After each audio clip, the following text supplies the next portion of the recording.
Around the NFL podcast. Now that's a mojo moment. From the Chris Wessling podcast studio, it's Around the NFL. I'm Dan Hanzus. Got heroes, Gregg Rosenthal, Marc Sessler. Whoa. We've been doing this now. This is our 10th season, boys. I think this was an all-time witching hour Sunday, both in the early and late games. A lockpocalypse in our locks competition. Lopocalypse. Right? A lopocalypse. And, not for nothing, probably the most unlikely Jets win in the history of this show. Against the Browns, which, of course, does nothing for you, Marc, emotionally. I know. Nothing. Well, no, I mean, the experience of watching your emotions in the roller coaster during that early window was fascinating, but then I completely forgot all about the early window by the time the later games came around. It was one of the more insane week twos of our lifetime. I would say this might be, Greggy, you're really taking on the mantle of the ATN historian lately, and we pinch ourselves.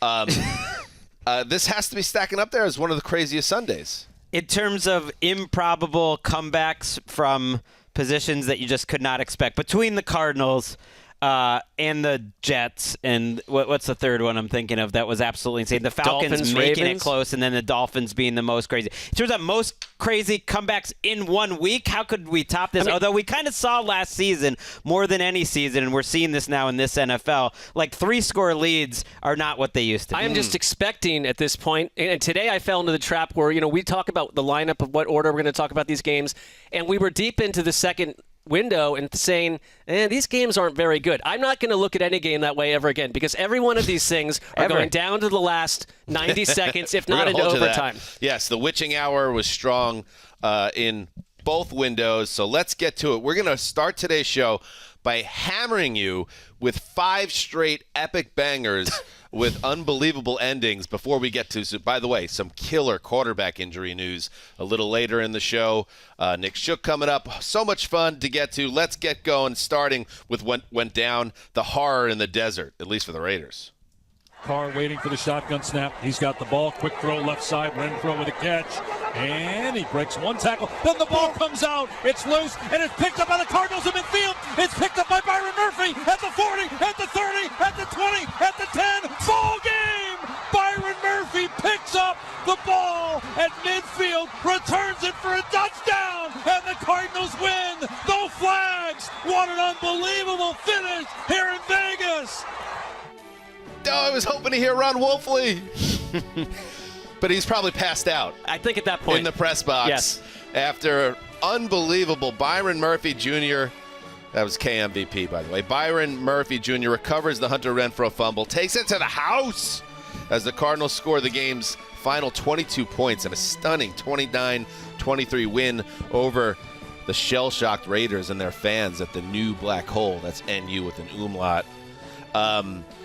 Marc, Gregg, could start with either of you here because this was your lock of the week, and it came down to Kyler Murray and his magic act, getting the touchdown and 2-point conversion with triple zeros in regulation, and then the defense took it home. This game to me, that's no surprise. Gregg and I are taking the L, and I mean this is a rough day for all lockers involved except for one. If you go back in time an hour before the final result, the Byron Murphy touchdown, I was sitting there covering this, shouting insults at the Cardinals. I think you heard some of them because it was 6+ quarters in a row where the Cardinals, to me, looked like they had no plan on defense and that Kyler Murray, I was starting to question. I don't question his incredible gifts, but could he alone save an offense that seemed like it was ready to sink into the sand? And then you fast forward an hour, you get Isaiah Simmons, who really had disappeared into the ether on this defense, making the huge hit that helped cause that fumble. Former first-round pick. Right, you get the Byron Murphy touchdown at the end, but for me, it is what Kyler Murray did over the last half of this game. Completely took it over and really rescued the team. I mean, first of all, like the two-point conversions. His first to run in, to scamper, was one of the better plays we've seen in many seasons. He ran 84 yards on that two-point conversion. That's not an exaggeration. That is the next-gen stat. It is the longest, obviously, anyone's ever run on a two-point conversion, 84 yards. That's amazing. It looked like it. I mean, it looked video game-esque. But then also, to take the game into overtime, A.J. Green had some issues in this game, but the throw and connection with A.J. Green on that two-point conversion to pull it into the fifth frame was one of the best throws of the entire season, too. So Kyler Murray comes out of this. Cliff Kingsbury is not perfect, but he comes out of this. The Cardinals' lost defense comes out of this with new life. And the Raiders, that's a whole different topic. But I think for Arizona, it changes their season, which was sinking quick. Right. I think they were staring at the darkest 0-2 start of any team if this game kept up as it was going, because the first half, total domination by the Raiders. But they turned it around working hard, like an 11-play, 94-yard. It still wasn't coming easy. They actually turned it over on downs before that 2 touchdowns that they had. And they had so many plays at the goal line. That game-tying drive to go to overtime was 18 plays, 65 yards. Green dropped the ball where it looked like he was tackled at the one that could have been intercepted.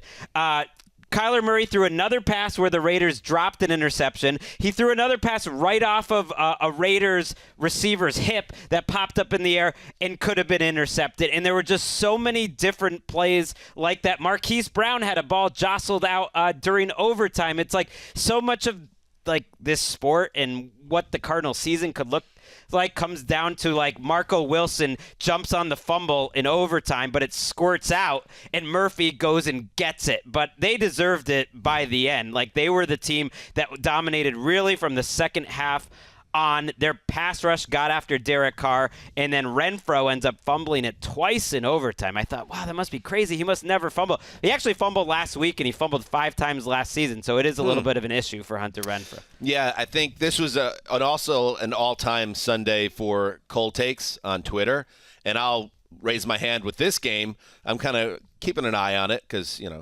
and that's what we do on Sundays. Right. And I had, quote, retweeted the March news that Steve Keim, the GM, and Cliff Kingsbury had received contract extensions and wrote, reminder that this was odd at the time. Now it feels like a developing boondoggle. And maybe it still is. I'm not saying like everything is wiped away, but winning cures a lot of things, and it completely changes the vibes in Arizona now. And on the other side of it, for the Raiders, this is the Josh McDaniels era. This is supposed to be the start of something special for the Raiders, who obviously, in addition to having this better roster, you have Devontae Adams there.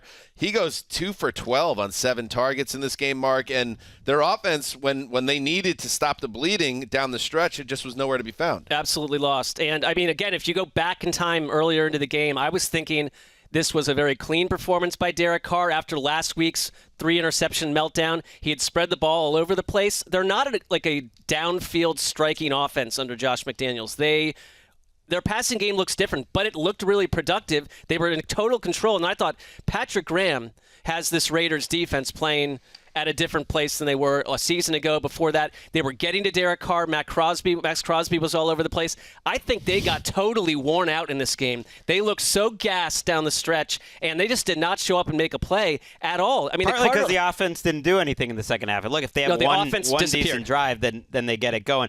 Like that, Crosby brings up another play in all of this that made it happen. I mean, Max Crosby. And this is why it's like, let's not give Cliff Kingsbury too much credit here. This is Kyler Murray being one of the most sensational athletes I've ever seen in doing things that only he can do.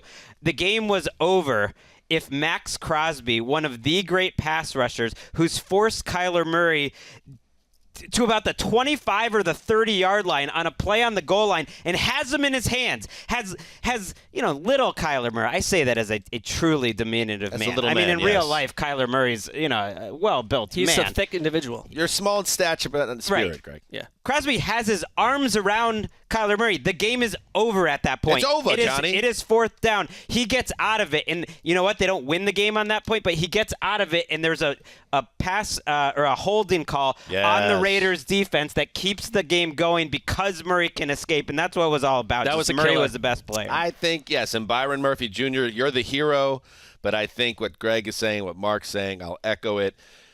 You could, when the Kyler Murray extension happens, you go, well, okay, it makes sense. Because he's put a lot of great things on tape, but let's see how this contract works out. And then you see a game like this, and you realize that he really is one of one, and the Cardinals are very lucky to have him. They were today. We're just getting started. You know it's going to be a good show when there's spittle on my computer You're screen. excited. You know, watch You're back on frothing at the mouth. YouTube. You're rabid. We're the winners. Let's head to Baltimore, where another road dog blew up. To a shotgun, back to throw, looking, steps up, fires, touchdown again! It's Waddle! Touchdown! Oh my gosh, Tua looked around and came back to Waddle. What a throw and catch! With 14 seconds left. Oh, the Lockalypse? Lockpocalypse? Where did we settle on this? You said Lockpocalypse. I just kind of like Lockalypse, but that doesn't really work. Lockpocalypse. It rolls on. Lockpocalypse. Yeah. Zeusser locked up the Ravens. He's feeling good. But then, Tua. Jimmy Cephalo with the call WQAM. Tuanon, step out of the dark web and rejoice. Tunga Vailoa threw for 469 yards and 6 touchdowns. 6! 4 of which came in the final quarter. The Dolphins rally back from 21 down in Baltimore to beat Lamar Jackson, who was out of his mind himself in this game. 42-38 win over the Ravens. And you heard it there, too, a 7-yard touchdown pass to Jalen Waddle with 14 seconds left. Completed what was just an amazing comeback by Miami, an eye-opening comeback to people like me, people, and I'm not alone, that doubt Tua, that doubt this offense's ability to kind of live up to the hype.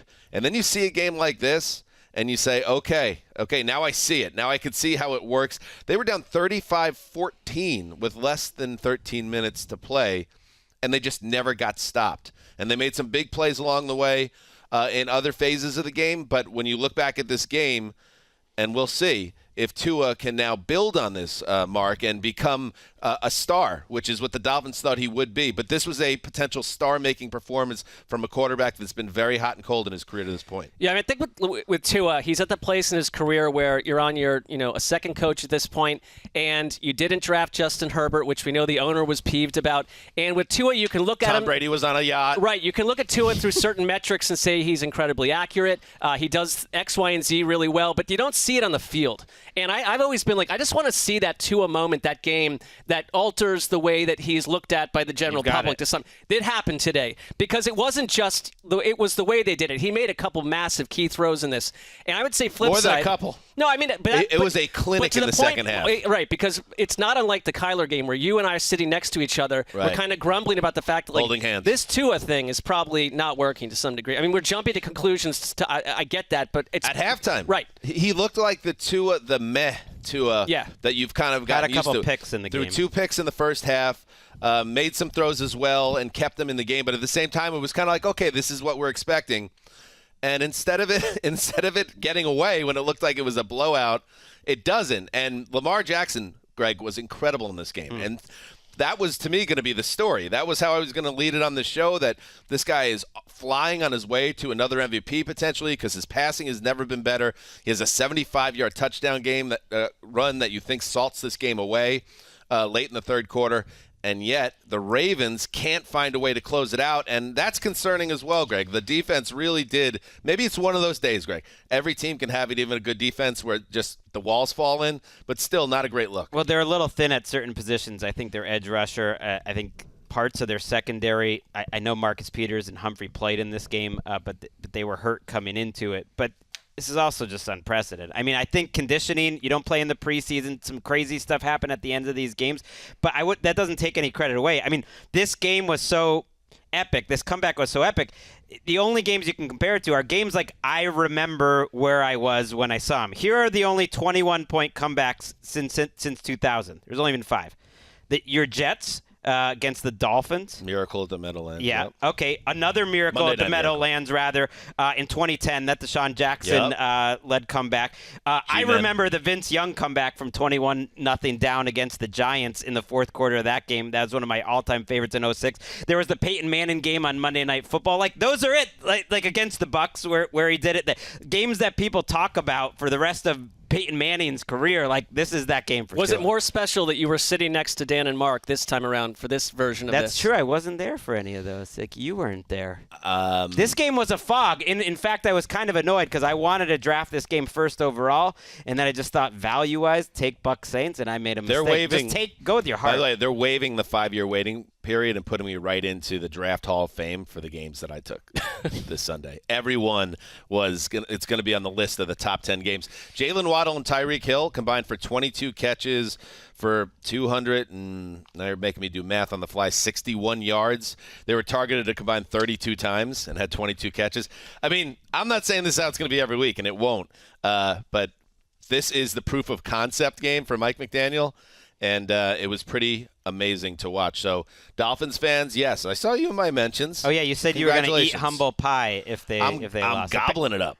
It is a concerning level of calorie intake. I must, because the Dolphins showed out in a huge spot here, and they're 2-0. How about that? Oh, I'll eat it too, because I was strongly considering the Ravens as my lock, and I said as much. Let's give McDaniel the last word on Tua. I think it was a moment that he'll never forget, that hopefully he can use moving forward, because we didn't have the strongest. We basically had to play perfect complementary football to come back from a deficit like that against a really good team. So I couldn't be happier for him, and his teammates know. His teammates learned a lot about him, and I think he learned. His teammates learned a lot about him, and I think he learned something about himself. don't we all have like a friend in our past that is exactly like Mike McDaniel? I can't. After Rachel Bonetta did her latest genius impersonation on Twitter, I can only see Napoleon Dynamite now. I can't unsee it. But anyway, know, he adds to the argument with the cadence of how he speaks. But I mean, look, you've beaten Bill Belichick, and you just did what you did today. So. He seemed like happy, exhausted, where he just couldn't even think straight anymore. Congratulations to Mike McDaniel and the Dolphins. Let's move on. A fun Dolphins team. It's been a while. This is, guys, as we move along here, a historic Sunday. Just wild things going on. I have yet more history. For the first time in I don't know how long since I became a father, I will make a point this week to sit my children down to watch a Jet game together. 3rd down and 10. 25 seconds to go. The Jets down by 6. Flacco takes the shotgun snap and drops. Puts up the seam. Fires. Caught! Touchdown! Garrett Wilson scores! The Jets are a point after away from taking the lead with 22 seconds to go! Oh, bongos, baby! More history. Bongos for the Jets? Bob was choosing with the call. We never hear Bob on the show, WEPN. Joe Flacco fired a 15-yard touchdown pass to rookie Garrett Wilson, who's a player, by the way. With 22 seconds left, the Jets almost impossibly rally down from 13 down in the final 2 minutes for a 31-30 win over the Browns, and that place was a mausoleum in Cleveland. Just stunning what happened here. On 3rd and 10, Flacco, who had 4 touchdown passes in this game, found Wilson over the middle. Earlier in the fourth quarter, Wilson had dropped a crucial 3rd down pass that led to a Jets punt that seemed to put the game away for the Browns, who got another big-time game from Nick Chubb. And yet, after Chubb goes into the end zone to put the Browns up 13, when he could have went down on one knee, it's that thing that happens sometimes where it's like, oh, don't let him go in the end zone. They're going to win anyway. No, go down, kill the clock, and end the game. He goes in the end zone. Cade York, who went from the nursery to the kicker club, then misses an extra point. Flacco and the Jets come on the field, and right away, Corey Davis gets hit wide open down the right sideline for a 70-plus yard touchdown. After the extra point, okay, 1 minute left and a little bit of change. Jets don't really have any way to stop the clock. Browns just got to recover an onside kick. they can't do that. And now, it's getting tight. Things are puckering in Cleveland in the crowd because now the Jets have the ball down 6 because of the miss PAT. And then Flacco takes them right down the field. They get an interception to close it by Ashton Davis. And it is one of the more unlikely Jets wins in a very long time. And for the Browns, who were set up for a 2-0 start, just a crushing loss. But the Jets, Gregg, I know you picked them.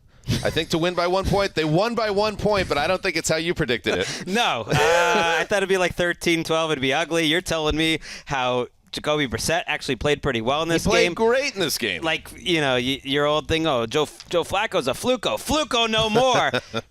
As great a position that the Raiders were in, up 16 points with the ball, 12 minutes to go. You want the win probability percentage with 155 right. I was going to say, as great a position that the Ravens were in, up 21 fourth quarter, nothing like this situation where the Browns have a first down before that Nick Chubb touchdown. I mean, nothing close. Do you want the number? Please, give it to me. With 155 to play, and listeners know I do not like win probability. 99.8% chance that the Browns win at that moment, and yet they found a way to lose, and usually the Jets don't find a way to go into that window that gets open, Marc. But in this case, in this weird Sunday, the Jets even found a way to be magical, and I'm still processing it, as are all the Jets fans I know back home. Right, and I think it started much earlier in the game for me because it could have been nail in the coffin had the Jets not gone with a really gutsy fake punt as well that led to a scoring drive. So I think you get that. You combine the Cade York mixed extra point, and you do the onside kick. It was a glorious special teams day for the Jets that really, to me, their defense has issues. They got run over by the Browns, but Garrett Wilson is one of the big discoveries on this day. And I mean, if you can get this from 8 for 102 and 2. I mean, I think we knew he could play, but I mean, it's been so hard for the Jets, despite their pieces that seem to look better and better every season, for any of them to show up in these games.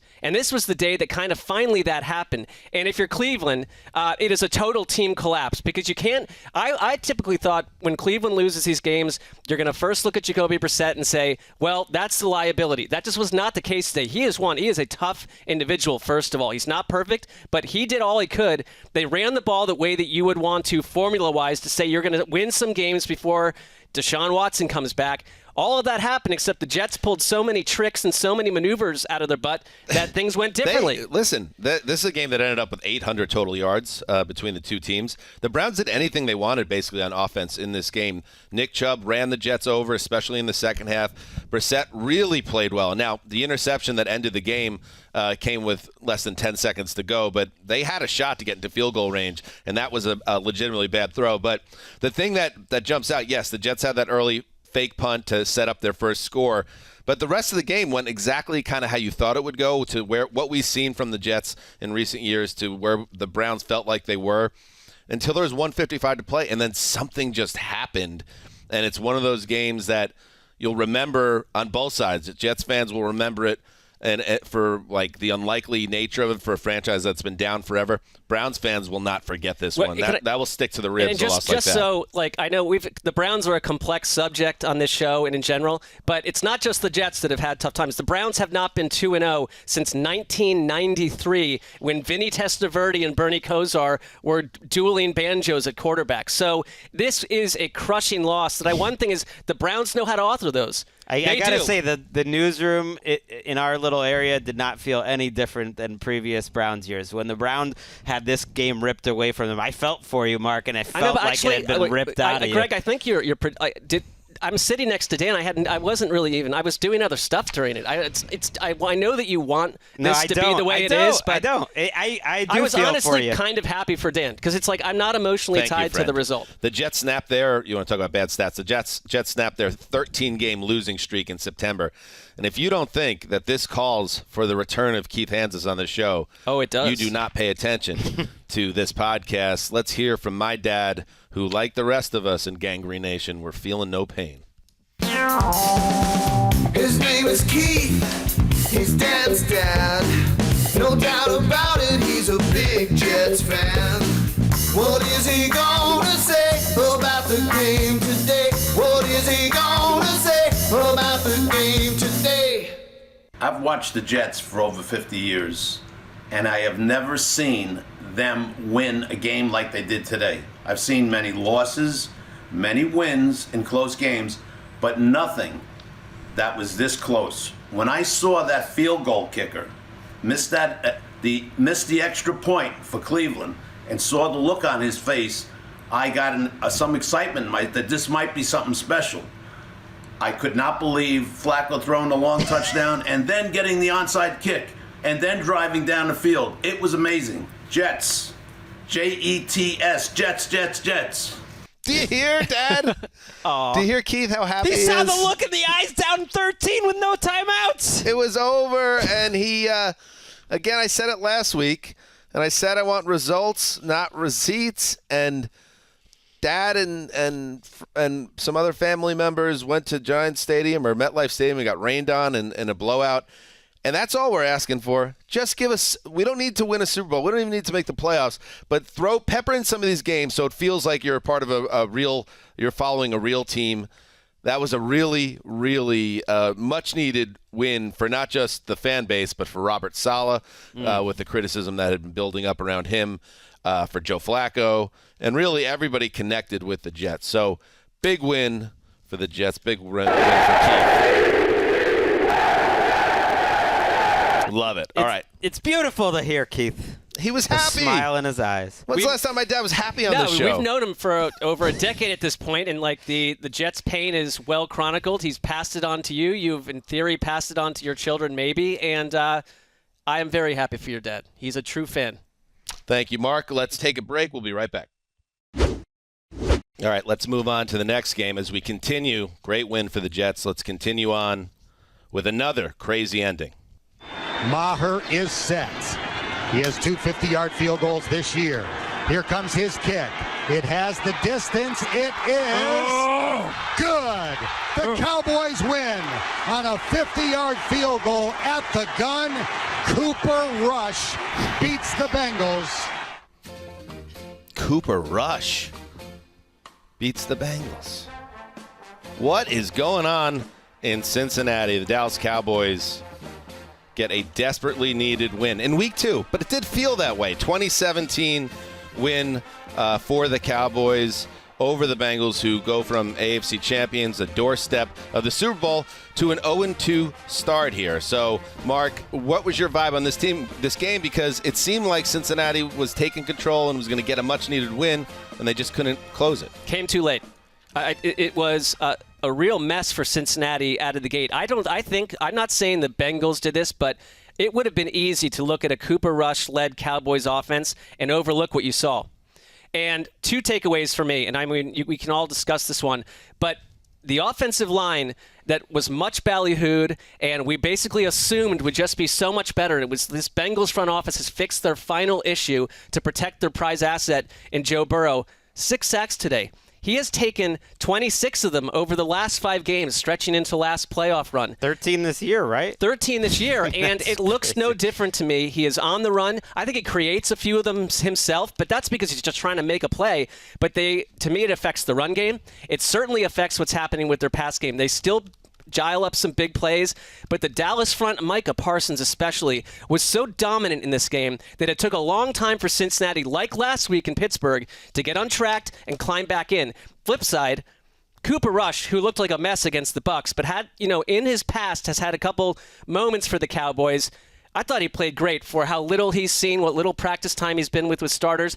Because they're so shallow at wide receiver, he's actually had better chemistry than Dak Prescott with guys like Noah Brown and others. I mean, there are just a lot of big plays, and he dialed up that game-winning drive at the end. So I don't know I don't know where they'll be a month from now.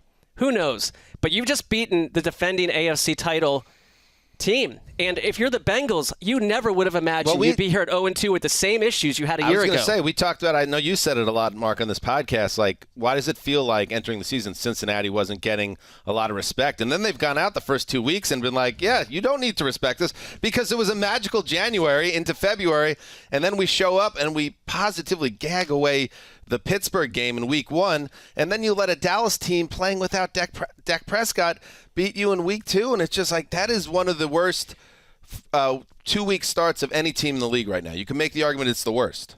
Well, also because it could so easily be 2-0. that like they think they're a play or two away.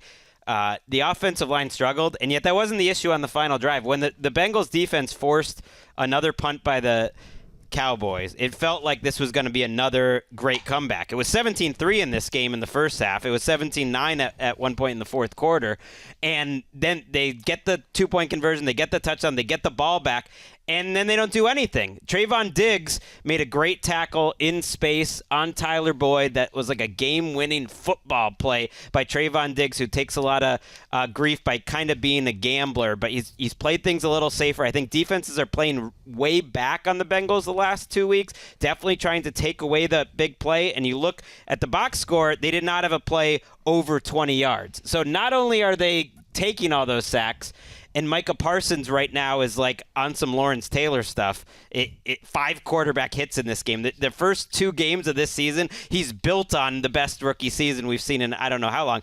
But so the Bengals aren't getting big plays, and they're getting sacks. I mean, that's a tough combination. And you can make the case if a defense is playing back or making sure you're not getting beat over the top, that there should be more underneath, which would then lead to be able to get the ball out quick to guys that are, closer to the line of scrimmage, and it should still work for Cincinnati. So I'm curious why they struggled so much today. He did make plays. I think it's 2 weeks in a row where you get into a deep hole and you have to try to climb out. And the run game stunk both weeks. Like last year when they went and hammered the rest of the AFC North, a lot of it had to do with Joe Mixon, with the ground game, that you'd build a lead, and then the big plays would come more easily. The best coach in this game was Dan Quinn. I think, honestly, Dallas can win games against anyone with the way that Micah Parsons and the defense is playing. That's such a around the NFL trope. What? When in doubt, don't credit Mike McCarthy under any circumstances. Well, or credit Dan Quinn. Remember that Super Bowl you fell in love with Mike McCarthy and Kellen Moore do deserve credit for how they prepared Cooper Rush in this game.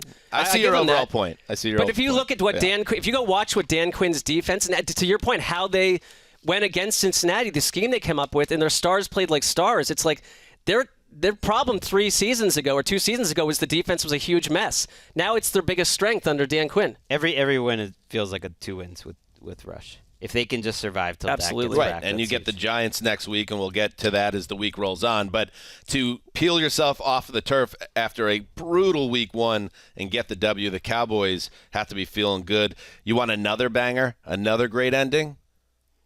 Sure. There's no end to that. Hey, best reality show on television. That's the NFL. Can't top it. Let's head across the sidewalk to SoFi Stadium.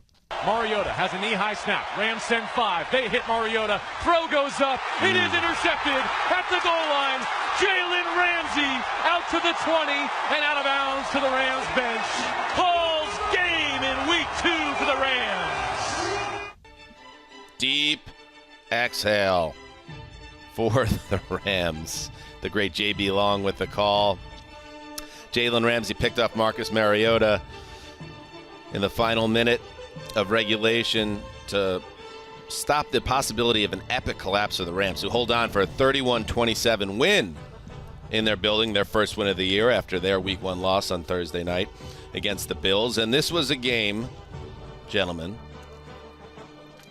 where the Rams were beating the Falcons 28-3. Look at that.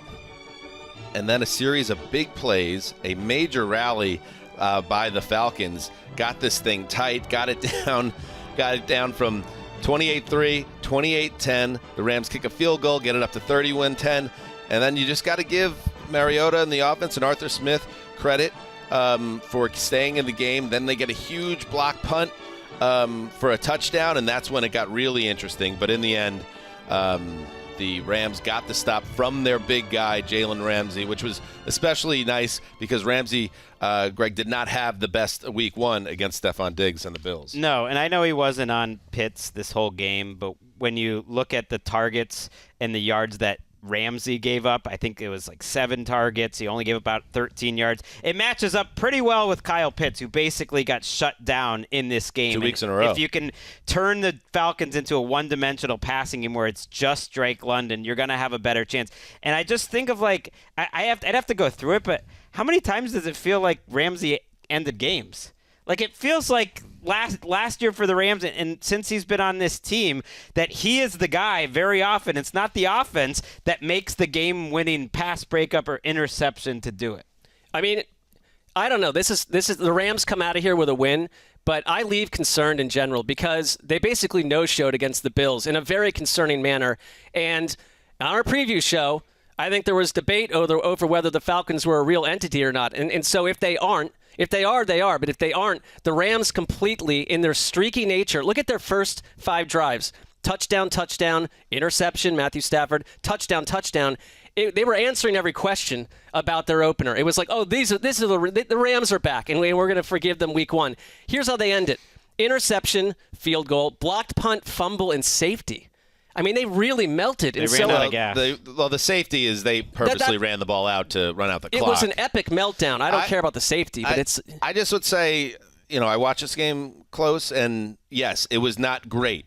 It was not great the way the game closed out, but I think they got a little lethargic after building that huge lead and thought they could coast home. But that's an ill quality. Sure, but you know what? I'm just not going to go crazy and feel like I'm worried about the Rams because the Falcons made this game close. I think they were up 28-3, like I said, in this game midway through the third quarter. The Falcons, to their credit, they're an entity, but I don't think they're a very good team. I think they're frisky. They fought hard. I think they're well coached. Okay, you guys keep saying that. That's fine. But I'm just saying this was a game that was a blowout that the Falcons deserve credit for making interesting. But I'm not coming out of this like the Falcons are actually sneaky good or the Rams are sneaky bad. I think the Rams took care of business, but it could have been easier than it was. So that's more things for Sean McVay to work on. I don't think the Rams are bad or sneaky bad. I think they're streaky. Well, and it didn't surprise me that they're coming out of the gates a little slow. They have a game against the Cardinals last week, and rewatching that last play, they blitz, which is a little different for them. They bring Bobby Wagner on a looping stunt, and it ends up being Aaron Donald, who really pushed his offensive lineman into Mariota's lap. And I was wondering, that wasn't a bad decision by Mariota to go for that jump ball to Bryan Edwards, who's a big guy. He just threw it a little high. And the reason he threw it a little high is because Aaron Donald pushed an offensive lineman right into him as he's throwing it. Big-time players. Are you concerned at all about the fact that the Rams are imbalanced? It's weeks in a row this season, but dating back to last year, where their run game is not a difference-making unit. Yeah, I mean, I don't know what to say.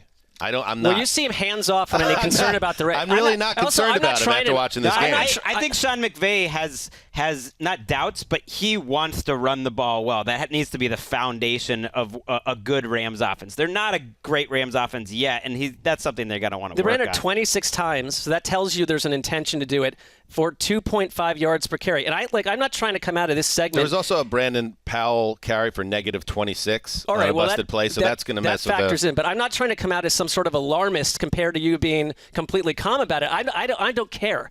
I'll see what happens to the Rams, but you seem pretty invested in this. You know what though? Because it's just like just check out the game. That's all I'm going to say. And let me know how you feel about it. I think Rams fans cannot be loving what the first 2 weeks of the season have been. Survive in advance. This whole September, I still am kind of in the vibe that it's kind of the preseason. I mean, there's a lot of entertainment. There's excitement. You got to stack some wins, but it's like these teams are going to be so different in November, December. Here's the good takeaways, Mark, real quick. Matt Stafford was way better in this game, had 2 interceptions, was way better. Cooper Kupp still uncoverable. Allen Robinson, after a terrible week 1, got open, made some plays, had a touchdown, had another touchdown that got waved off because of some Fugazi official whistle blow that blew the play dead. This is a win they got. You know what else we got? Got a nice little performance by the Fox color man, once upon a time young upstart quarterback named Marc Sanchez, now doing... What a day for the Jets. Yeah, a big Jets Sunday. Here's Marc Sanchez. I got 2 clips of Sanchez, who just brought a lot of material into the booth with Kevin Kugler. Let's listen into the first one. Matthew Stafford off the play fake and the roll to Skoranek. You called it, Marc Sanchez. Expect to see Skoranek.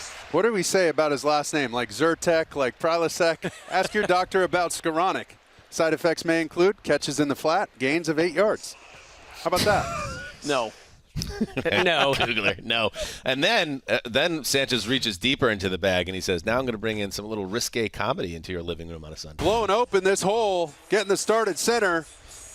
I mean, Shelton's he's clearing out defenders faster than a teenager clears his search history on his web browser. Holy smokes. Shelton's all over the place. Holy smokes. Why is the teenager clearing his search history? I didn't really get it. I just thought it was funny. Okay.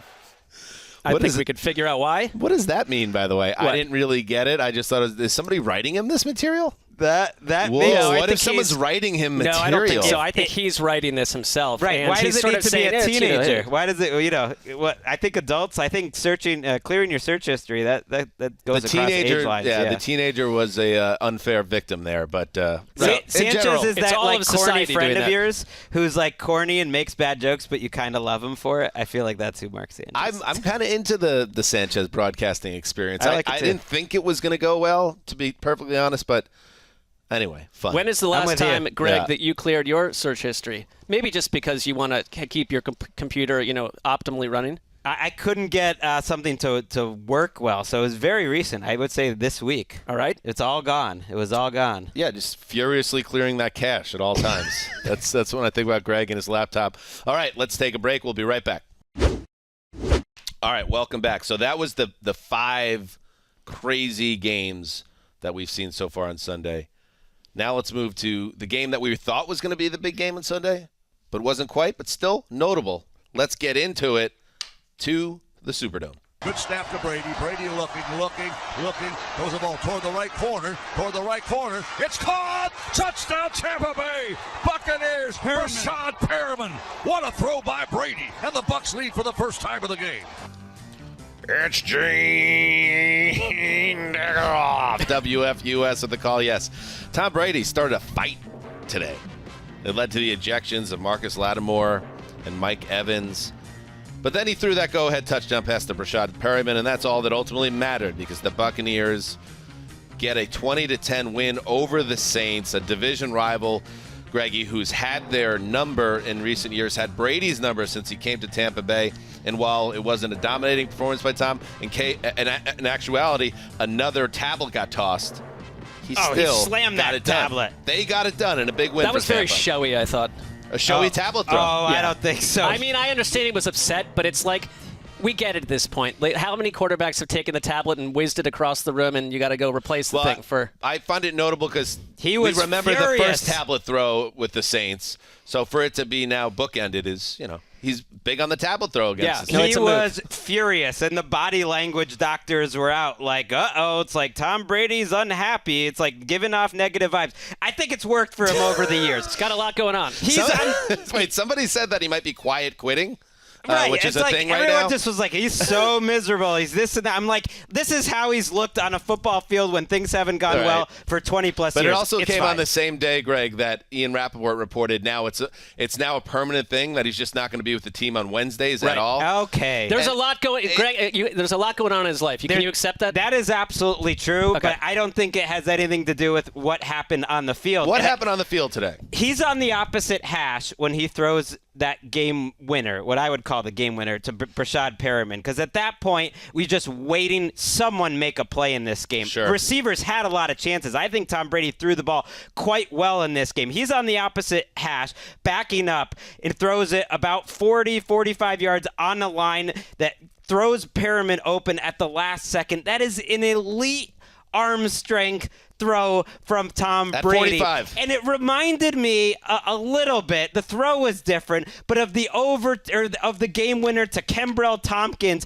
to go steal a game against the Saints about 15 years ago. Like, these are the types of plays Tom Brady makes in an absolute big spot. He makes players like Rashad Perriman better. So, like, on a day where I was just kind of like waiting, let someone make a play here, make a play. It was Brady, it was Perriman, and then it was Jamel Dean who made 2 of the better interceptions you'll ever see a cornerback make. Yes, it was a bad day for Jameis Winston, but it took 2 terrific plays by Dean to start the fourth quarter. This was a game, by the way, that was 3-3 in the fourth quarter before they broke it open. And you bring up a great point because it's very easy whenever it's the Bucs to just get caught up in Brady land, and you just focus on how did Brady play, how did he look, what was going on the sideline, what's going on with his wife, and you forget about the reason why the Bucs won the Super Bowl 2 years ago. The reason why they very very nearly got back last year is because Brady went to a team that just got a great defense, and Todd Bowles And by the way, sneaky, weird sideline game. Bruce Arians That on struck the me as sideline bizarre. arguing with officials. Jason Light hugging people on the sideline at the end of the game. It's just I was worried what Arians is was going to have here? a Don Zimmer moment when they had that fight. I was like, get Arians out of there. Pedro Martinez might run out. Is he on the decided field. like he just wants to inject himself back into the head coach He slot must, like maybe a month he from wants now? to come back. Do you think Tom Brady wants Bruce Arians on the sideline? No, I think we know that's 6 sacks for the Bucs, 3 interceptions, 2 fumble recoveries. They had a touchdown on a pick six. And Mark, we just talked about it on the Thursday show that one of the reasons why the Saints were a compelling team, and they're still a compelling team, is because this idea that Jameis Winston has come here and in the last 2 seasons in limited time has not been the turnover machine, and yet he threw 2 very Bucksy interceptions referring to his time with that team, including a Grizzly pick six, which obviously has been his forte in his career. It's a classic week 2. Flip the switch to the other reality because I thought he played 2 of his best quarter ever against last week against the Falcons. And so I did have a thought that maybe Jameis Winston had turned a corner because of what we saw last year in this offense, and the offense was more improved. But he's a streaky quarterback. I think, again, you're playing a Bucs defense that is going to cause a lot of problems, and he was playing with 4 fractures in his back. And I know it's like he looked fine, but it's like we don't know what he's dealing with. He came out of last doesn't feel week, great. No, he came out of last week saying that he was hurting all over the place. So, that's the kind of thing you learn about after the season. What Winston was dealing with and why this his performance deep throws occurred. were terrible. I mean, he was so off. Olave was wide open a couple times deep. He just missed it. Anything down the field, he missed it. Just quickly on that Bulls assance we've been seeing. I think the experience of their coverage unit, the depth and the continuity, and the youth, by the way, of guys like Carlton Davis, who had a great game in Winfield and Dean, allows Todd Bowles to mix up so much up front. They blitzed the hell out of Jameis Winston and the Saints offensive line today. They threw everything at him because they trusted the guys in the back end to hold up, and they really did, and they made plays. It really was a Bucs secondary type of win. And let me just say again, it was so weird at one point to look at the screen and see Bruce Arians basically on the field jawing at an official. This is the former head coach of the team, and now in an advisory role of some kind with the club. Todd Bowles is the head coach. What the hell is the former head coach, who, by the way, you don't need to read between the lines, got pushed out of that job, and you could argue, right, by Tom Brady, who came out of retirement after Bruce Arians went upstairs. Now he's on the field. Maybe that's why Tom threw the tablet. There's one thing, he is essentially Todd Bowles' mentor for his entire career. So they do get along, but I would love to see in general if every team that had a new coach had to have one season where the fired coach got to just walk up and down the sideline creating his type of chaos. Because this is not that far from Bring that. Chudzinski back in Cleveland. Oh, by the way, 2 of the best players in this game, Mike Evans and Marshawn Lattimore, got into a fight, and they both got kicked out. It was at that point when, for some reason, the Bucs took over. I don't think that's a one-to-one thing that happened, but I do like that all of that fight happened because Tom Brady, as always, was kind of moaning to the officials, and one of the Saints defensive backs walked by him and kind of made some noise, and then the Bucs got upset, Evans got upset, and that's where it all started. So maybe Brady did that on purpose. Marshawn Lattimore should not have been kicked out of that game. No, I agree. And Julio Jones didn't play in this game either. So. And neither, or Chris Godwin. Or Alvin Kamara. And Mark Ingram, I thought, really didn't take advantage of the big holes that the Saints were opening up. I know he went 10 for 60, but all I was thinking was, man, if Kamara was in this game, he might have broken a few. Is it just me, or are we seeing an uptick in a wave of like major injury announcements on Sunday morning? Ooh, I think there's something contributing to that. Like we're on the Thursday show, we're talking about how great Julio Jones looked and how great he could be in that offense if he just stays healthy. Then he's not playing 3 days later. These teams they're tricky. Let's move on. Let's head to the Meadowlands. Another narrow win for a team. 3:40 to go, tied at 16. Snap is good. Kick on its way. End over end. It's got the distance. It is good! Graham Gano connects from 56 yards out. And with 3:34 to go, the Giants lead it 19-16. Oh, what a day for New York sports. Judge hits 58 and 59. The Jets come back on the Brownies. And the G-Men get the 56-yard field goal from Graham Gano, then hold on to beat the Panthers 19-16 at the Meadowlands. We now welcome in a great friend. He's taken, ladies. Hands off the merchandise. Nick Shook. Shooky, the New York Giants are 2-0 for the first time since 2016. You buying? I'm not buying necessarily over the course of the season, but I'm buying the hype in terms of the excitement. Everybody's excited about Giants football again. Big Blue. It's something to look forward to on a Sunday. Brian Daboll's down there getting fired up and getting all demonstrative on the sideline. But yeah, no, it's not entirely snarky. I think they're fun to watch. They're fun to watch like the Lions are fun to watch.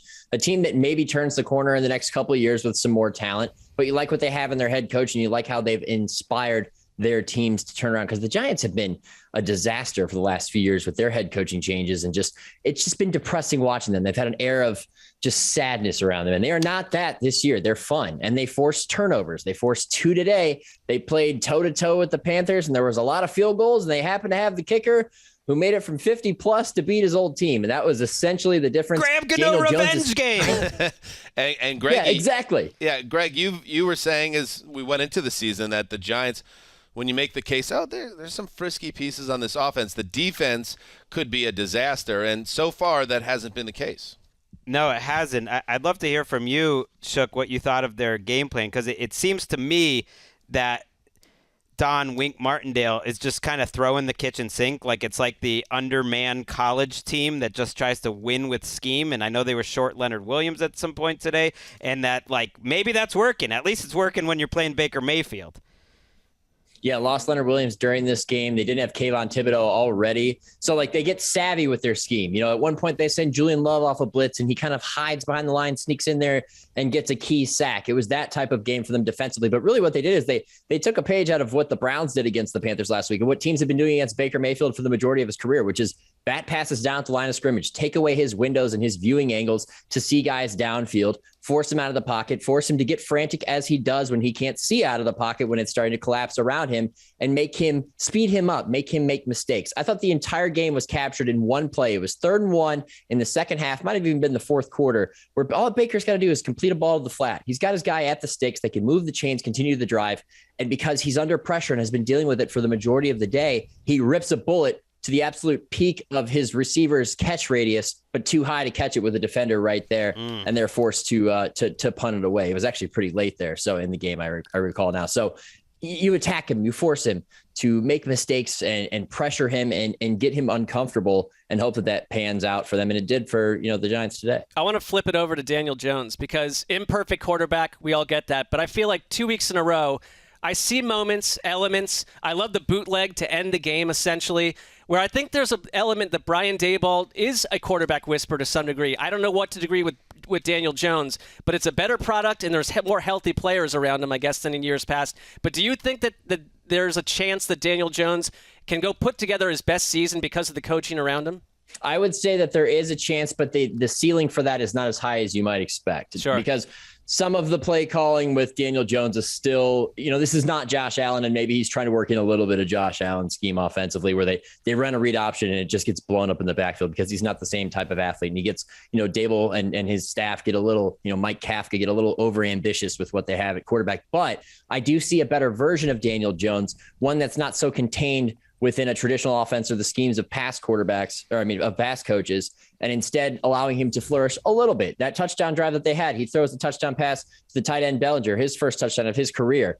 It was good design, good execution. There are moments where it's like that. There are also moments where you're reminded that it is Daniel Jones, and maybe he's not the most accurate passer. Iced him at the end, and that was a scramble. That was playmaking. That was not a showing off the wheels. That was not a play call. That's twice in a row he's had some game-winning plays. And by the way, speaking of icing, they're icing Kenny Golladay. I don't know if they're going to release him or not, but they decided not to play him essentially. That's a lot of money, a lot of invested in the Dave Gettleman era is a messy one, but the Giants are moving forward. And yes, the Panthers have now lost 2 games to start the season by a total of 5 points, which you could point to as a positive on some level, but then you remember this is year 3 for Matt Rule, 11 losses year 1, 12 losses year 2, and now off to an 0-2 start year 3. That seat is going to keep getting warmer. Let's move now, Shooky, to the other game you kept an eye on. And by the way, check out Nick Schutz's write-up. Oh, who locked that? I did. Hey! Oh, sorry. Who did? Oh, no wonder.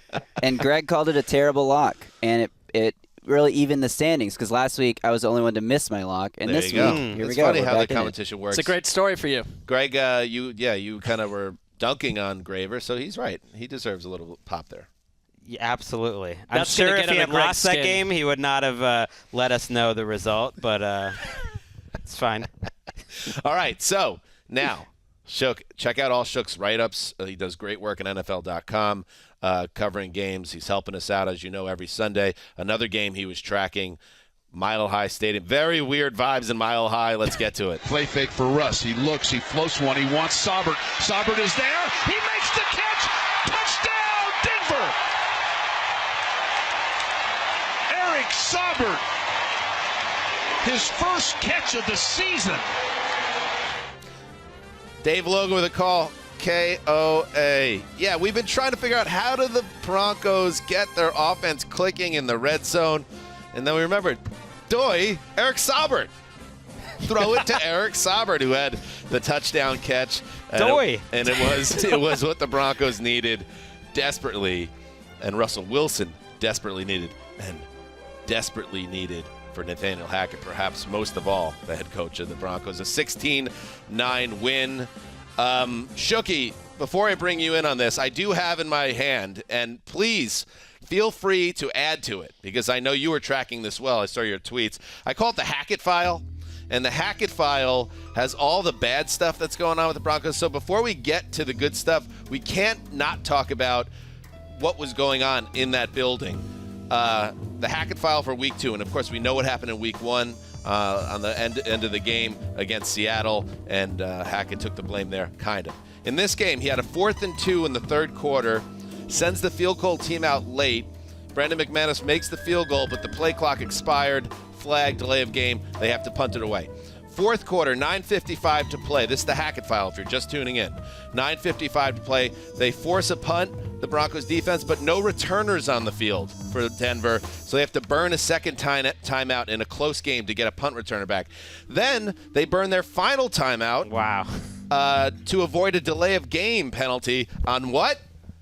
Let's say it at the same time, Shook. 2nd and 16. And then 16, finally, yeah, that's what it was. 13 penalties for over 100 yards in this game after 12 penalties in week 1. That is 25 penalties in 2 weeks. And now I throw it to you, Shook, because despite all that, they got to win.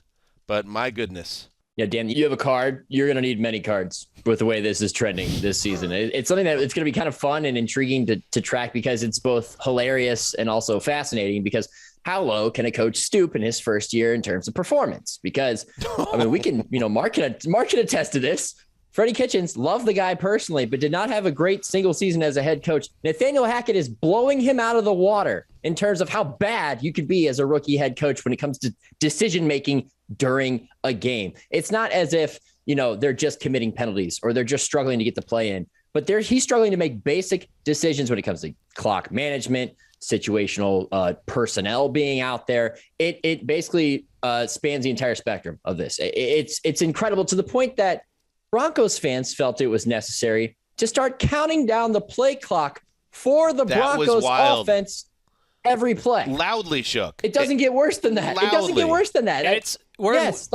We're in week 2, and we already have boos directed at Russell Wilson, which is about as amazing a development as one would have imagined 2 months ago. I mean, I don't think it's at Russell Wilson. There were some. I mean, it's the so offense in general. But the play call. It's more at Hackett. I think there was a lot of, and Shook, correct me if I'm wrong on this one, in your opinion, there was a lot of frustration built up from everything that transpired on Monday night last week. And then for the team to come out and again look sloppy and not quite prepared, I think Wilson is tied in with that, and their struggles in the red zone continued. That's part of it. But I think it's more this idea that Broncos fans are suspicious about this regime early on. Yeah, it actually really does remind me of the 2019 season in Cleveland because it's kind of the same thing. Off-season moves build all this optimism, and then they fail to produce, and they look like a disorganized mess on the field for the majority of the season. That's what these Broncos look like. You traded for Russell Wilson. You expect to be competitive in a very competitive division, and you can't get the basics of football down. So while they won this game, I'm telling you guys right now, and this is no huge knock on Houston. We know who they are as a football team. If they were playing 28 of the other teams in the NFL, they probably lose this game. They shot themselves in the foot that many times. And you can't do that over the course of the season, especially not in this division. I hear you, but has to be noted that you outgained your opponent significantly for the second straight week. Now, yeah, you might have played two of the least explosive offenses in the NFL when it comes down to it, but they've controlled these two games. So this is sort of where I'm getting back to September's preseason. Like, they just need to get through this patch, even if it's at 2-2. And, like, I would expect these sort of issues will be cleaned up by November, December. But this is different than the Rams working their way through September, because the problem here is, like, to your point with Freddie Kitchens and other first-year coaches where they seem underwater, is that the coaching decisions are getting in the way and becoming massive narratives that we have to talk about. That's not what you were hoping from with Nathaniel Hackett and his exciting press conferences during the summer. Yeah, and you can win and lose games in those situations, guys. I mean, and you can especially win and lose games when you're in goal-to-go situation and you don't know to hand the ball to one of your two good running backs. I mean, it's 1st and 10, they throw the ball, or 1st and goal, they throw the ball, don't get there. 2nd and goal from the 5, 4-yard gain by Javonte Williams. What do they do on 3rd and goal from the 1? They attempt to throw it again. I mean, this is part of the frustration. There are issues in goal-to-go situations. So that's got to be cleaned up too, and that's situational decision. Just quickly, the worst thing that happened, I think, for them was Jerry Jeudy and Pat Surtain both left and did not return to their very best shoulder players. Injury. So you got to check in on their status as this week goes on. And, yes, the fact that they got Houston to work through their stuff right now and get the W, this would have been a very different scene. If another loss, there'd be the talk of the NFL in a bad way after this game. So fortunate for Denver. They get it done. Shook, you always get it done. Thank you, my friend. Let us take a break, and we'll be right back. All right, we're back. Let's move on. Here's a play action by Garoppolo. Looks left and a throw. Wide open, Rostwelly. He'll take it 5. Rostwelly will dive for the end zone. Touchdown! San Francisco. Welcome back, Jimmy Garoppolo. Jimmy Garoppolo. What's going on here?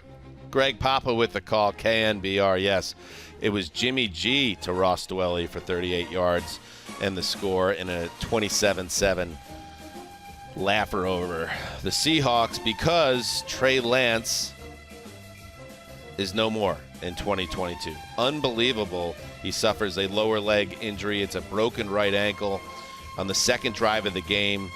The 22-year-old's second season is already over. Let's hear from Kyle Shanahan, who obviously was extremely disappointed with how things went down. It's tough. You feel for someone so bad. It's it's a sad moment, but you don't have time to sit there and think about it. You got to get right back to the game, and I thought the guys did a real good job of that. But and we were real happy about the win, but it was a little sombering once you get in the locker room and you see them and stuff. So Shanahan, the whole idea of the Niners setup here, Greg, was for Trey Lance to take this offense and take it to a higher place than Jimmy Garoppolo was already able to take it. And now here we are. It's almost surreal. It's Jimmy G asked now to get them back to the Super Bowl. Unreal. It's like 5 quarters in, we're right back to 2021, and you hurt for Trey Lance. And you hear the frustration in Kyle Shanahan's voice because it is football. It's QB power. Now, do you run like a power running scheme with many quarterbacks? No.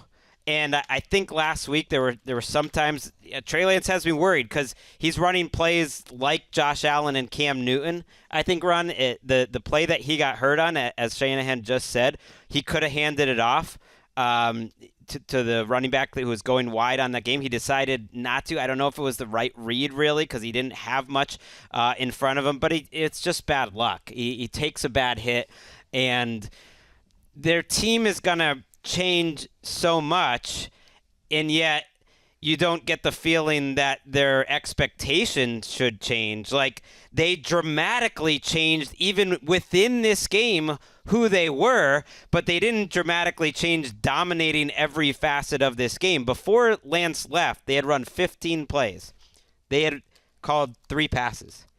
And those 3 passes were effective, by the way. I mean, he's going for 10 yards per throw. But they're running up and down the field with Lance being a huge part of that running game and the threat of him running being a huge part of it, and Deebo Samuel having some early runs. And they're going up and down the field. Then Jimmy Garoppolo comes in, and it's just steady as she goes.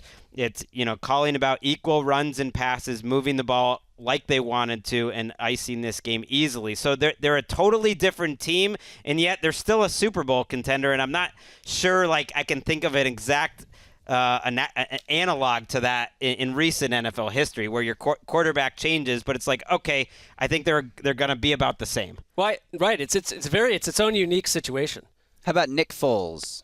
Yeah, but you would never have thought that at the time. In fact, we got into a huge argument on this very podcast with Wes trying to say, like, does this team even have a hope of being competitive when you get to the playoffs? Yeah, you're right. It ended up that way. I just mean they're going to be different. It's going to look so different. But the fact that Jimmy G can go in there, and as Shanahan told the sideline reporter, Christina Pink, like, we didn't need to they changed their playbook entirely. They just ripped it up. But they have 4 years with this guy, and they can just call in all those plays. That's the thing. Like, I mean, I can see how emotional Shanahan is because they've been on this journey with Trey Lance, and there was a lot of work put into it and a lot of having to comment on it, invested. Yeah. But I would imagine that the vast majority of the offensive roster simply feels more comfort with Jimmy G in there. I mean, there's at least a lot of, what you're getting, and it almost was like the offense returned to what it needed to be. This is a dominant team.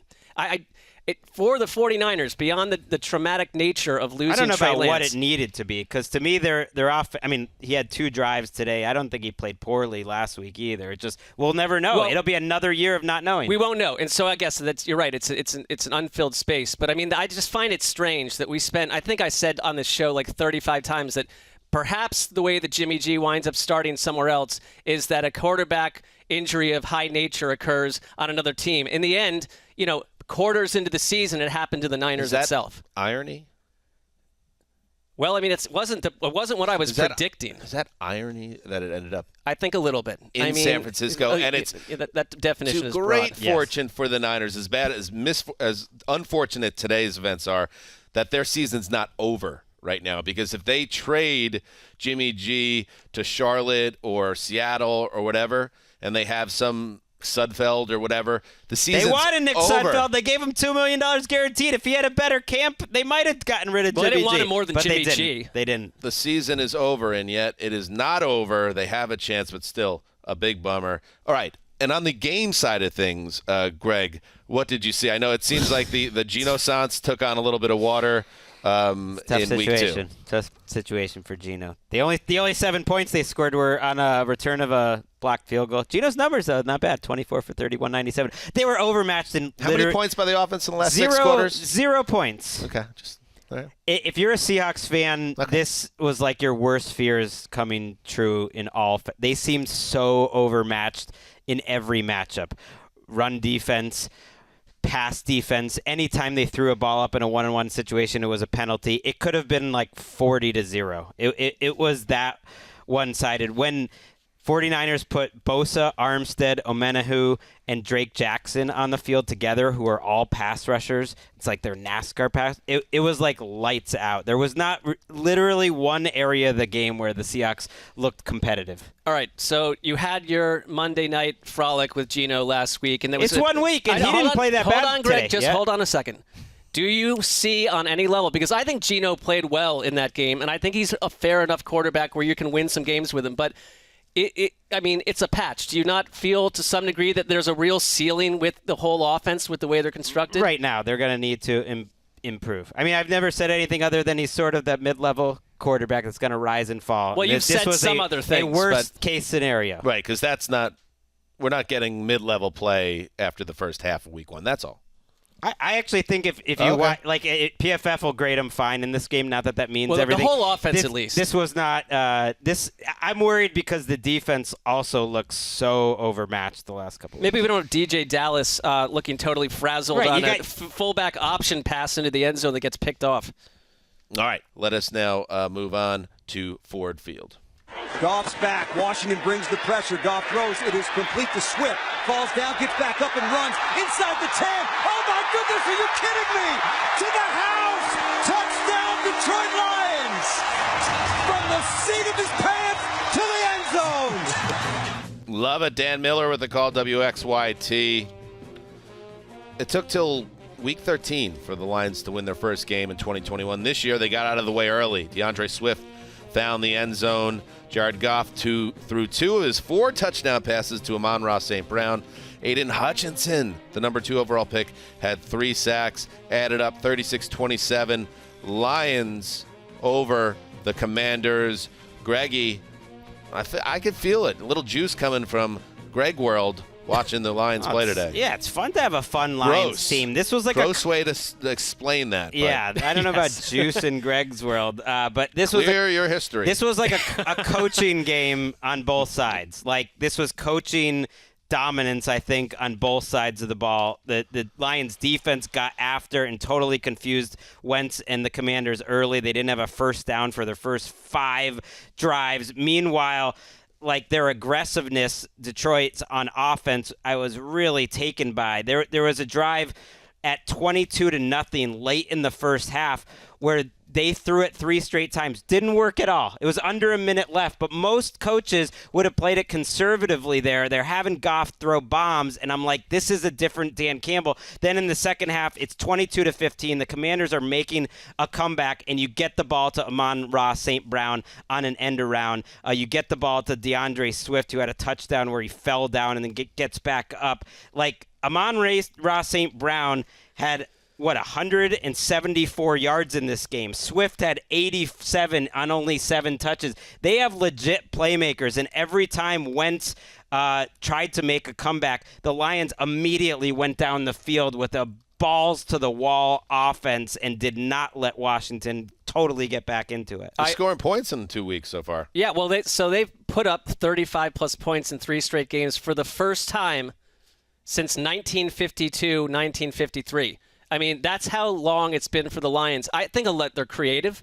They are daring. I mean, full one of was daring against like the Packers backups or some nonsense, right, in Week 18. All right, but this season, I think they show great power. Dang. And it happens in spurts. And that's the kind of thing where it's like they're going to be hanging around deep into this season. I just feel that way about them. I think they're well coached. I feel power. They have a great coaching staff. And I don't know. They're fun to watch. I was saying to Dan, I think, early on in this game, when they had 241 yards to 27 for bumbling and stumbling Washington, who obviously came back into it with Carson Wentz, they're one of the more enjoyable teams to watch in the league after 2 weeks. That's good, yeah, because that's what we've talked about. That's why people enjoyed watching them last year. That's why people enjoyed watching them on Hard Knocks. That's why we've enjoyed them from 2 weeks through 2 weeks this season. But Gregg, they got to win games. They can't just be the feel-good guys that are always close. And Campbell said that as much last week after the narrow loss to Philadelphia. So this was nice. This is important. Winning early is super important for this organization. And if you're a Lions fan, you're filled with excitement when you get ready for Week 3 because you're in the mix now. You're a real team. Also because these guys are going to be around. And I don't just mean Amon-Ra St. Brown or Swift, who was hurt. He had an ankle injury, and he still ends up going for more than 10 yards per touch. I mean the coaching staff. I thought their coaches gave them real schematic advantages on both sides of the ball. I still have major questions about their defense. I mean, they were missing 3 starting offensive linemen, Detroit. They were missing their best cornerback, but they got it done in the end. Aiden Hutchinson gets 3 sacks on the day, by the way. I said that. Nice in the first half, by the way. And they kind of were weird sacks, to be fair, kind of where Wentz goes too far back and a cleanup play and another on a stunt, but the hustle was there and the effort from this defense. They're going to give up points, but as long as they keep scoring like this, they'll be fine. All right, you attempted to disown the Patriots on a live program in front of Maurice Jones-Drew, but they are your favorite team, Gregg. You'll always love them, and they played a football game today. Do you want to talk about it? I don't have much to say on this, but I'm looking forward to hearing it from Marc. All right, let's hit it to Heinz Field or whatever it is now. I can't keep track of these things. Jones takes the snap on third down be Heinz to me. Dances in the pocket, throws the long ball right with some contact. The ball is caught inside the 5, and in for the score, Aguilar. Touchdown, Patriots. There you go. Somebody make a play, and it's Nelson Aguilar on a jump ball here. Jones fills it. It's one-on-one, but Aguilar elevates and climbs the back of the defender. That's a terrific catch. Sensationally done by Nelson Aguilar. That's Bob Sochi and a sentient blue raspberry Powerade on the call for WBZ. The New England Patriots off the mat Thanks to Mac Jones connecting with Nelson Aguilar on that touchdown, the only touchdown, or the touchdown the Patriots needed to finish off the Steelers, 17-14. Marc, and a Sunday filled with great games. This one from afar didn't seem like to have a lot of sizzle. How did it feel watching it? Right. I think if, Ravens-Dolphins gave us something we weren't expecting. Cardinals-Raiders gave us something we weren't expecting. There were 5 other games like that. I thought this played out the way that most people would think that it did. 2 struggling offenses attempting to find their footing. I think it helped the Patriots a lot that T.J. Watt was not in there. Their offensive line, if you want to take a positive away, towards the end of the game, Damian Harris, Ramondre Stevenson, they put the game on their back and just basically closed it out behind an offensive line that blocked pretty well in the run, gave Mac Jones time to throw. Mac Jones was sort of all over the map, but showed good chemistry with Jacoby Myers. You saw the play with Nelson Aguilar. You see it a little bit. I just think it's very streaky, and the same applies to the Steelers, which we expected. Mitch Trubisky, to me, there were moments where whatever the name of the stadium is, Acrisure, I believe. Boos were raining down. Kenny Pickett. They were calling for Kenny Pickett, and their offense is very, very limited. I don't think that they believe that they can be aggressive with Mitch Trubisky back there. So you're going to get games like this all year long. Without T.J. Watt, you're going to probably be on the lower side of it. That was my question to you. How many CBS cutaways to Kenny Pickett on the sideline did we see? Was he throwing footballs at any point? Where are we at? Does it feel like this is something that could become a conversation? Because let me look at the team stats. It's a Thursday night game this week. All right, so that would make sense. But not today. They had sub 300 yards last week in their win over Cincinnati. This time 243 total yards. So they're just not moving the ball. And right. Trubisky was 5.1 yards per attempt. He gives you stuff with his legs. We get that.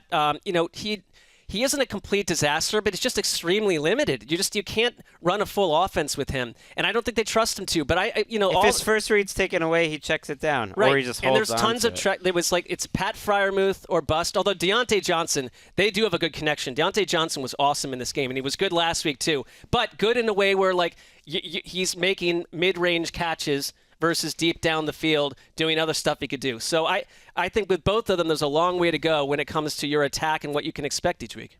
All right.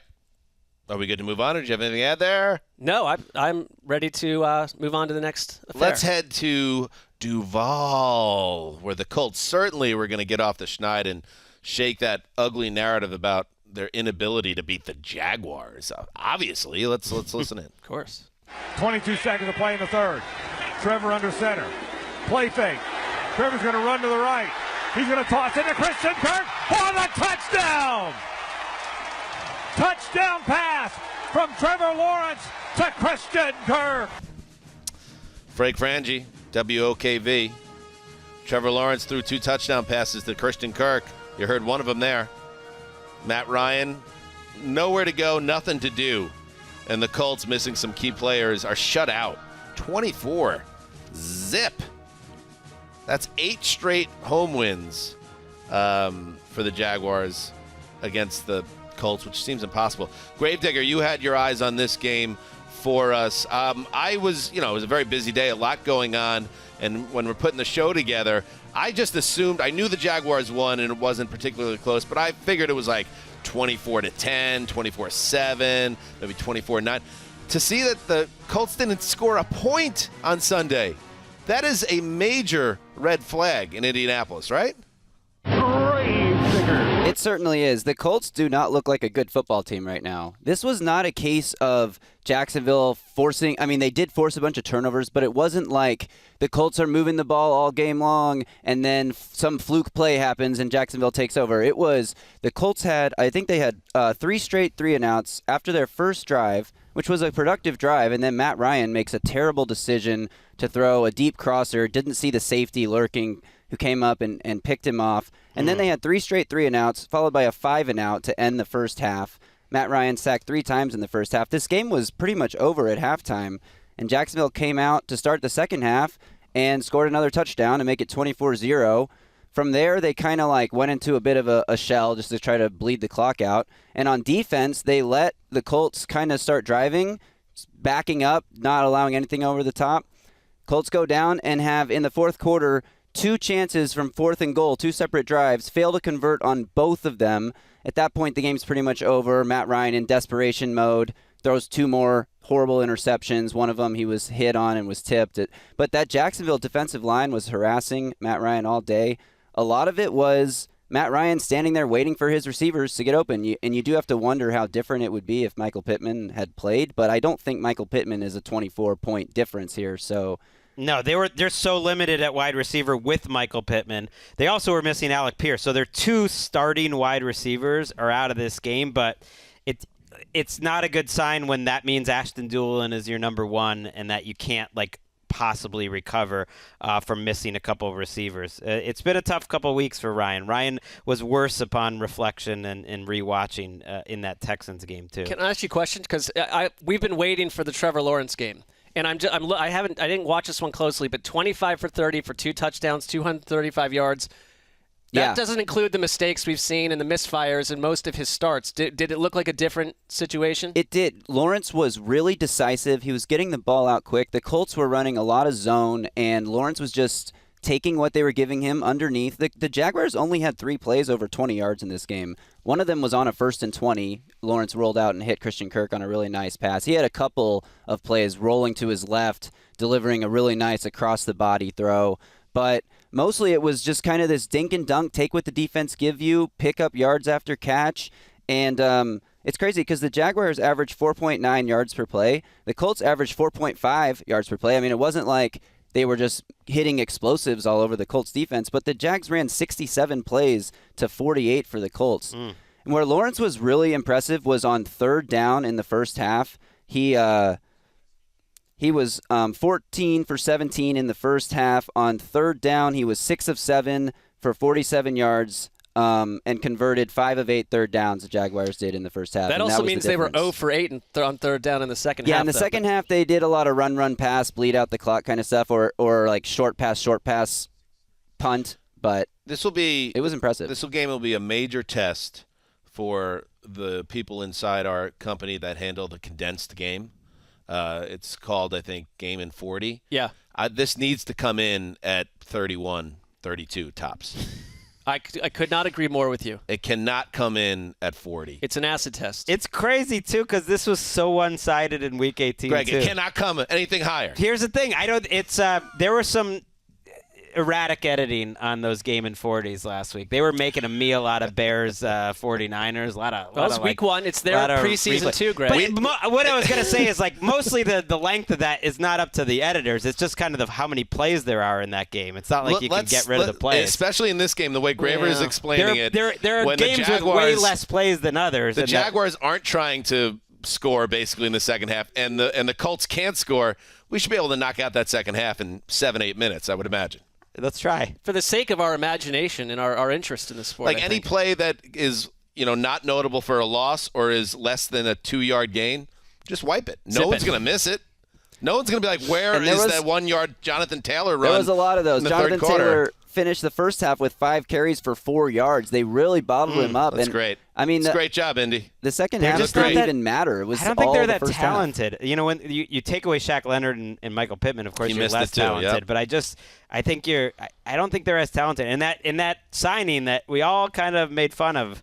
Everyone had that fun with that Christian Kirk signing. You know who's not laughing? Anyone that drafted Christian Kirk in the middle of your fantasy drafts. He's lighting up the scoreboard back-to-back weeks. Or they are laughing because it's enjoyable. Right. Well, it's a fun laugh. All right, let's finish it up with some Sunday Night Football. What's that?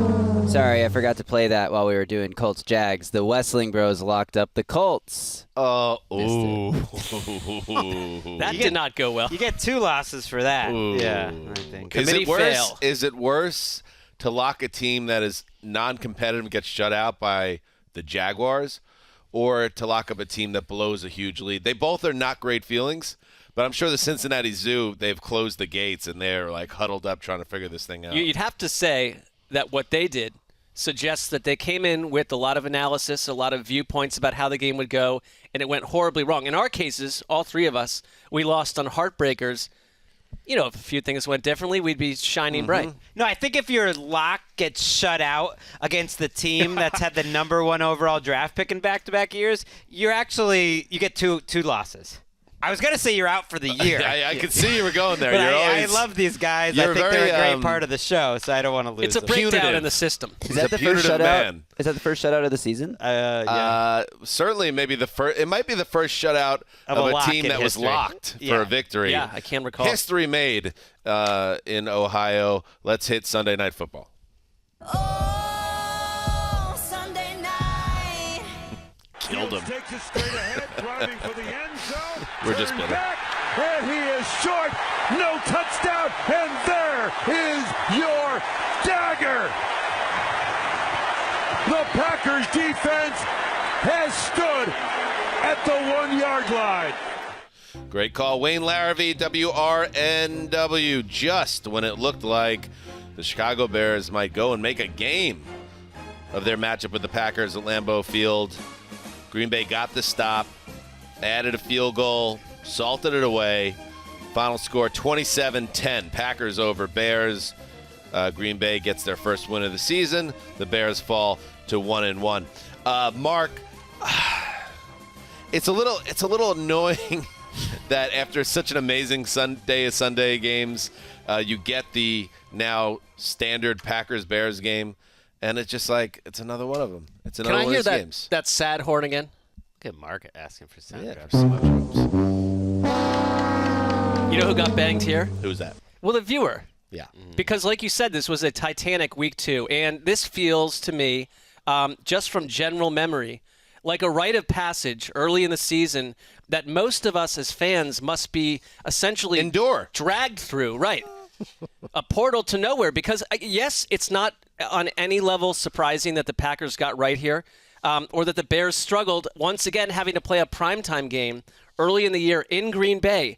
This setup seems like it occurs annually. Right. There was the 100th season of football. Remember, they had to start the season with Packers-Bears. But they didn't and that have was to. No. And we don't have to watch these teams play every year in primetime. Why? The logic is like get the national Big Bears audience early while they're supposedly frisky, but this is just a talent-poor team, and they threw the ball 11 times. I know there's some situational explanation of this, and they have run the ball well through 2 weeks. If you're looking for some positives, 180 and yards their today. defense has been competitive. Sure, they threw the ball 11 times today. It's not gonna work in 2022.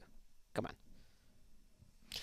Aaron Jones went off in this game for 132 yards, averaged nearly 9 yards a carry with a touchdown. A.J. Dillon. You know, I've said that I think that Nick Chubb and Kareem Hunt are the best 1-2 punch in football in the backfield. You certainly can make a case for Green Bay. And this is a reminder after last week's disappointment against the Vikings that the Packers are a very balanced team. The defense, obviously, this wasn't that big a challenge against the Bears, but they got the job done, including in money time. And it was very close. Justin Fields came within inches of crossing the goal line. It was ruled a stop on the fourth down midway through the fourth quarter, and there just wasn't enough to overturn it. It was that close to 24-17, but I never felt, even if that happened, like this game was going to end with the Bears finding a way to win, just because you got the feeling Green Bay was doing the old Milton Berle, show what they need to show just to get through the game. But then again, this is a wild Sunday. It just didn't get wild here. Well, that was the turning point. I mean, I give the Bears credit for after a first half where they had a 71-yard touchdown drive, obviously, to open the game. Then their next 5 drives compiled 10 yards. That's the taste that I mentioned, that they seemed out of sorts. But they're then doing flea flickers just to get like a 15-yard out. Right. They're trying to back themselves, get out of a corner. But they do have a good run game. David Montgomery, he looks good. Khalil Herbert's good. Maybe they've got to find a way to win games like this, but they're certainly playing around Justin Fields. Like he barely threw the ball against the Niners, and I understand that was a weather element, but there was no weather element here, and they did the same thing. Darnell Mooney has 4 yards on the season after having negative 4 yards today. He had 8 in the first game. We should give some credit, though, to Aaron Rodgers, who I think moved really well. That was my takeaway watching their offense. Elgton Jenkins was back, which was nice helped for them. You mentioned Aaron Jones, who to me just as a pure runner, I was thinking about Wes because he was so early on Aaron Jones, just like how this kid is a special runner. And I think just pure running, he's a top 5 guy right now. Just bouncing off dudes and the speed and the vision, it's all great. But I thought Aaron Rodgers moved pretty well in this game, that he was making a couple plays with his legs, not just the called run, but moving up in the pocket on that throw to Cobb in the first half.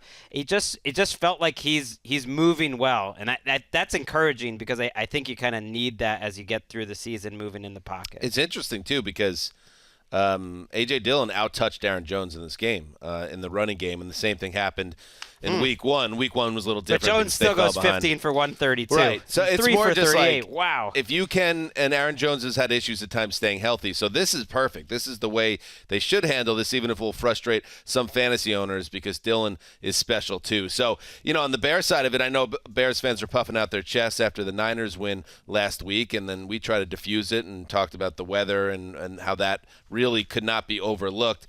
This is going to be the challenge for the Bears. It's, I think, scoring points. But Fields does show he nearly had a touchdown before that fourth down stop where he reached up. He's such a dynamic athlete. He's fun to watch. I think we're going to continue to see fun, exciting plays from Fields. It's just so much on his shoulders. Even with David Montgomery is a really good number 1. But also, the Bears, they've made it clear as much as any team in the league that this year is a do what you can. They have massive cap space a year from now. I think the front office and a new coaching staff can put their plan into place. We've all heard that before, though. That's the thing. It's got to work. But I think Fields does give you something each game that's attractive, but they don't put together full games on offense. I get it. You just need to start showing some progress. He's taken a step back in terms of the passing game. You had the weather last week, certainly, but he was doing some things, throwing the ball at the end of the last year, and we need to see that again. They get the Texans next week. Very winnable. There you go. That's very winnable. The old Zeus is putting together the power rankings as I'm watching the end of this game, and I'm going to have Texans very near the bottom of that list. Go get a W, Chicago. Get 2 out of 3 to start the year. All right, that's it. There's your Sunday night recap, a very fun Sunday of Week 2. Next time you hear from around the NFL will be tomorrow night. Gregg Rosenthal on the doubleheader. Two games you're going to be recapping with none other than we got Arif Hassan. Longtime Vikings writer who's moved into a national role. Right. And he's going to be doing the Eagles game. Arif Hassan plug of his new gig. I don't know. Why not? Why multiple not? National roles. How many plugs of things in your life from Gregg in the last couple of shows? No more. No. Well, now there's one. That was the first. That's the first. The first I don't mention know. of that. You're getting 10% of Arif in his new gig here? I don't know. It just happened to happen this week. We've also got Titans expert Justin Graver on the show. Oh, very good. Well, always. That's a always. billing. And remember, a week from Sunday, the heroes get on an airplane and we head to London. And the Around the NFL live show is. And by the way, a little help, guys. If the old Zeuser's trying to plug the live show, and I'm saying the date wrong, anybody say, Dan, actually it's not, the 25th or the 26th, whatever you're saying. Like, have we been getting it wrong? You've been getting it wrong? If you're looking at me to keep a calendar, you've got big issues. I'm looking for a little help. When is the live show, Thursday the 29th. Thank you. Thursday, September 29th. 25-pound tickets in the balcony. We got those for you. It's going to be a lot of fun. It's going to be a crazy night. It's going to be one of the biggest nights in around the NFL history. So make sure you're there, and we'll try our best to put on a good show. Yes, Monday night recaps. Then you'll hear from the group and Colleen on Tuesday, and the whole wheel begins again. Beautiful. Till then, Dan Hanzus signing off for Quiet Storm, the old boss, the Gravedigger, Sean Kelly behind the glass. Until then, heed the call.